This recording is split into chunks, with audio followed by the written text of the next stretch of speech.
الحمد للہ وکفا وسلام علی حبیبہ المصطفیٰ اما بعد فاعوذ باللہ من الشیطان الرجیم بسم اللہ الرحمن الرحیم ان اللہ وملائکتہ یصلون علی النبی یا ایہا الذین آمنوا صلوا علیہ وسلموا تسلیما اللہم صل علی سیدنا محمد معدن الجود والکرم وآلہ واصحابہ الکرام وابنہ الکریم وبارک وسلم صلاة دائمة سرمدا ابدا بحمدہ تعالی و بکرم مصطفیٰ صلی اللہ تعالی علیہ وسلم۔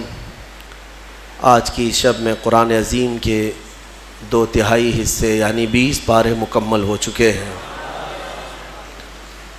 قرآن عظیم کا بس 1/3 حصہ تلاوت کرنا رہ گیا۔ رب ذوالجلال اس مکمل حصے کو بھی صحیح تجوید سے تلاوت کرنے اور آپ سب کو رغبت کے ساتھ سننے کی توفیق عطا فرمائے۔ رمضان کے انتظار میں تھے، رمضان آ بھی گیا اور بس چند دنوں کا مہمان رہ گیا۔ آج رمضان المبارک کی 17ویں تاریخ ہے اور یہ ایک بہت ہی عظیم یادگار دن ہے۔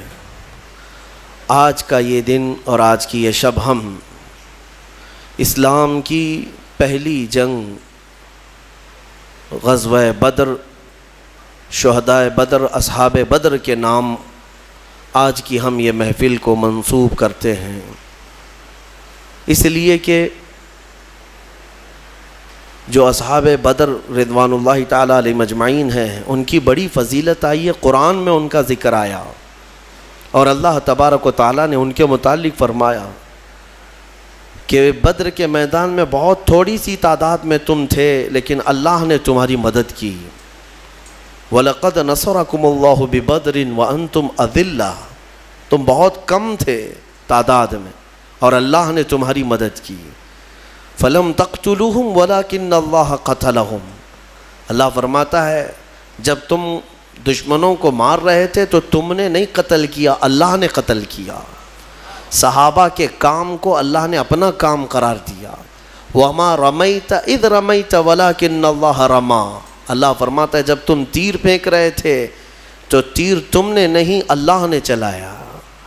اب اس سے اندازہ کریں کہ صحابہ کے کام کو اللہ نے اپنا کام قرار دیا۔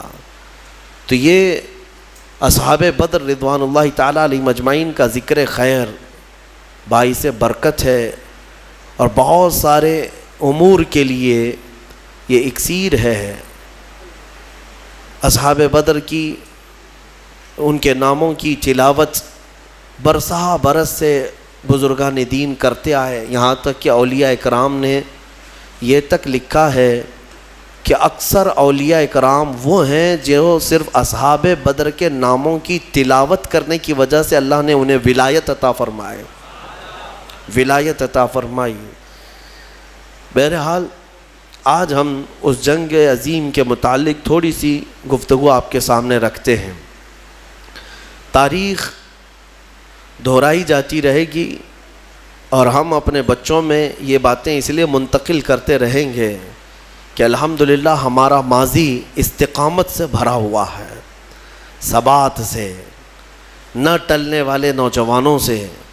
تاریخ ہماری روشن ہے، بس فرق صرف اتنا ہو گیا ہے کہ ہمارا نوجوان اپنے اسلاف اور اپنے بزرگوں کی تاریخ کی بجائے ایسے ویسوں کی تاریخ پڑھنے لگ گیا، جس کے بعد اس کا دل خود ہی کمزور ہو گیا اور بزدلی کا شکار ہونے لگا۔ اللہ کے حبیب صلی اللہ تعالیٰ علیہ وسلم مکہ مکرمہ میں 13 سال تک دعوت و تبلیغ فرماتے رہے، یہ سب کو پتہ ہے۔ جب آپ کی عمر مبارک 40 سال کی ہوئی تو آپ نے اعلان نبوت فرمایا، لوگوں کو جمع کیا اور کہا میں اللہ کا آخری نبی ہوں، تم سب دوسرے معبودان باطل کو چھوڑو اور ایک خدا کی عبادت کرو۔ یہ میرے رسول پاک صلی اللہ علیہ وسلم کی دعوت کی ابتدا تھی۔ لیکن اس دعوت کے ابتدا میں ایسا نہیں ہے کہ مکہ والوں نے ہاتھوں ہاتھ اس دین کو لے لیا ہو، مخالفتیں کی، مذاق اڑایا، تکلیفیں دیں، اذیتیں دیں۔ جو حضور پاک صلی اللہ تعالیٰ علیہ وسلم پر ایمان لاتا اسے بڑی مشقتوں سے گزرنا پڑتا، تو یہ جو ایام تھے مکہ کے 13 سال کے بڑی مصیبتوں سے گزرے، یہاں تک کہ کئی دن تک تو اس میں چھپ کر کے تبلیغ کرنی پڑی، اور کچھ صحابہ انہی دنوں میں شہید بھی ہوئے۔ بیچ میں ایک وقت وہ بھی آیا جب رسول کریم صلی اللہ تعالیٰ علیہ وسلم کی عمر مبارک 50 سال کی ہے، نبوت کا یہ 10واں سال ہے اعلان نبوت کا، اور رسول کریم صلی اللہ تعالیٰ علیہ وسلم کا مکمل سوشل بائیکاٹ کر دیا ان لوگوں نے، مکہ والوں نے، سماجی بائیکاٹ، ایسے کہ کوئی حضور سے اور ان کے خاندان سے نہ مل سکتا ہے، نہ سلام کرے گا، نہ کلام، نہ مصافحہ، نہ لین دین، کچھ بھی نہیں کر سکتا۔ پورے خاندانوں نے مل کر کے حضور کا بائیکاٹ کیا، اور نبی اکرم صلی اللہ تعالیٰ علیہ وسلم شعب ابی طالب، ایک گھاٹی ہے، شعب کہتے ہیں ایک علاقے کو پہاڑیوں کے بیچ میں، نبی مکرم صلی اللہ تعالیٰ علیہ وسلم اپنے خاندان سمیت ان گھاٹیوں میں 2 سال کا عرصہ گزارے۔ ان 2 سالوں میں فاقے ایسے آئے کہ پتے کھا کر رہنے پڑے، درخت کے پتے، اور کبھی کبھار چمڑوں کو ابال کر کے کھانا پڑا۔ یہ جو 2 سال گزرے، اب میں آپ کو بتاتا ہوں، مکہ والوں نے خوب اذیتیں دی، مشقتیں، تکلیفیں، ساری چیزیں دی۔ اب میرے آقا صلی اللہ تعالیٰ علیہ وسلم کو حکم ہوا ہجرت کا، 13واں سال تھا نبوت کا، حضور پاک صلی اللہ علیہ وسلم مکہ سے ہجرت کر کے مدینہ تشریف لے گئے۔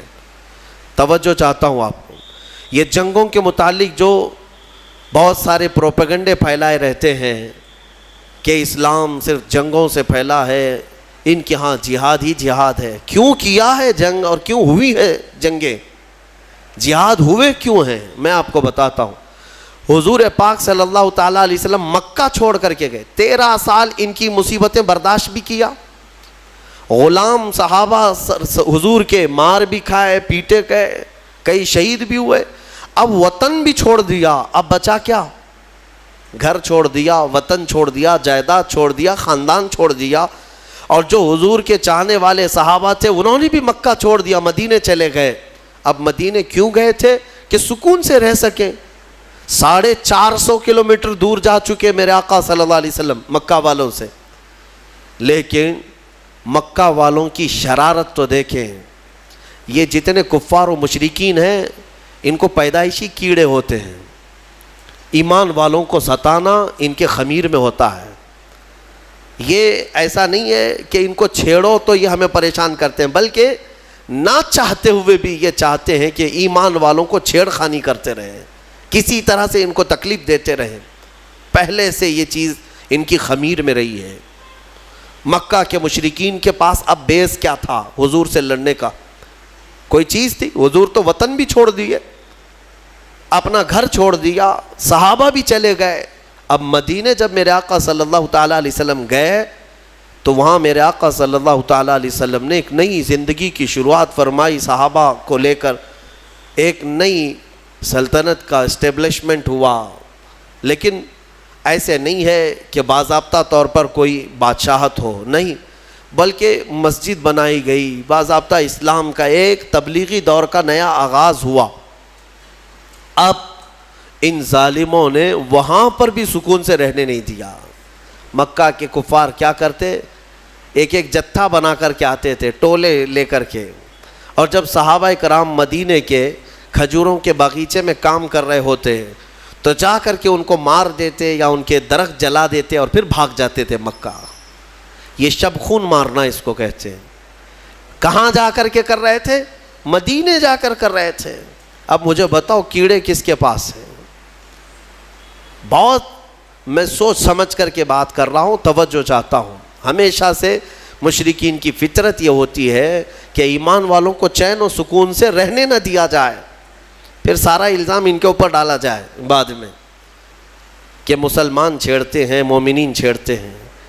بلکہ ہر جگہ کی تاریخ میں آپ دیکھیں، ابتدا چھیڑ خانی کی شیطان ہی کرتا ہے، اور شیطان کی یہ جماعت ہی کرتی ہے۔ صحابہ کرام کو بار بار چھیڑنا۔ اب مجھے بتاؤ، جو لوگ سب اپنا وطن چھوڑ کر آئے، گھر بار چھوڑ کر آئے، ایک نئے وطن میں رہ رہے ہیں، تب بھی تم انہیں سکون سے نہیں رہنا دینا چاہتے ہو۔ اب ان کے پاس آپشن کیا ہے؟ بتاؤ، ان کے پاس آپشن کیا ہے؟ اب وہ صحابہ اپنے جان مال اور اپنے مدینے کی حفاظت کے لیے لڑیں گے نہیں تو کیا اب بھی پتھر کھاتے بیٹھے رہیں گے؟ صحابہ اکرام